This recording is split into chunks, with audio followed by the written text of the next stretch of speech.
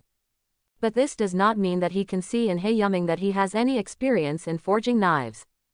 Did I miss it? The village chief thought with some puzzlement in his heart that the fireman's mask on his face became tangled up, making him look even more ridiculous. Have you had forging experience before?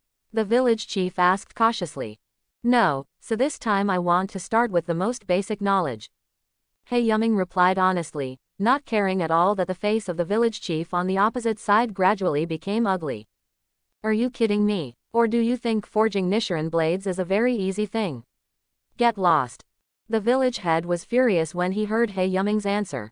For those of them who have dedicated their lives to forging Nichiren blades, forging Nichiren blades to produce a good handle can be said to be their lifelong belief. However, at this time, He Yuming said that he wanted to forge Nichiren blades for himself after teaching him the most basic forging knowledge. In the eyes of the village chief, this is not only irresponsible to himself, but also a blasphemy of their lifelong beliefs. Snapped. With a loud bang, the door of the village chief's room was instantly closed, and He Yuming was naturally thrown out of the village chief's room. You bastard who doesn't know what to do, give this old man a good reflection and come talk to this old man, otherwise you don't even think that a knife blacksmith will forge Nichiren blades for you. I only heard the village chief's furious voice coming from the room, and then there was no more news. He Yuming, who was standing outside the door, touched his nose in embarrassment.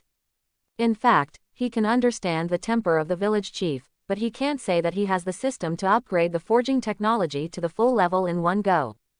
That way, it is estimated that not only will he be kicked out now, but he may also be given the title of a madman on his back. But now, the idea of learning the knife forging technique from the village chief was completely cut off. It is estimated that before the village chief really calmed down, the sentence that no knife forger would make Nichiren blades for him was indeed made according to their temper. For these knife forgers who regard forging as more important than their own lives. No one cares who you are as long as you insult their beliefs. It's difficult, forget it and do other things first. I saw He Yuming scratching his head helplessly. He could sense that the village head behind the door was holding a knife and stabbing a hemp rope figure who should be himself. He was still cursing. Obviously it's because I'm still angry. Since the knife forging technique cannot be learned for the time being, it can only be done slowly. You must know that in this village, he is not only interested in forging knives. A certain puppet that was rumored to be related to the breath of the sun also had an incomparable attraction to him. Now that the village head is still angry, let's get to know other things first. Thanks for watching. Please like and subscribe.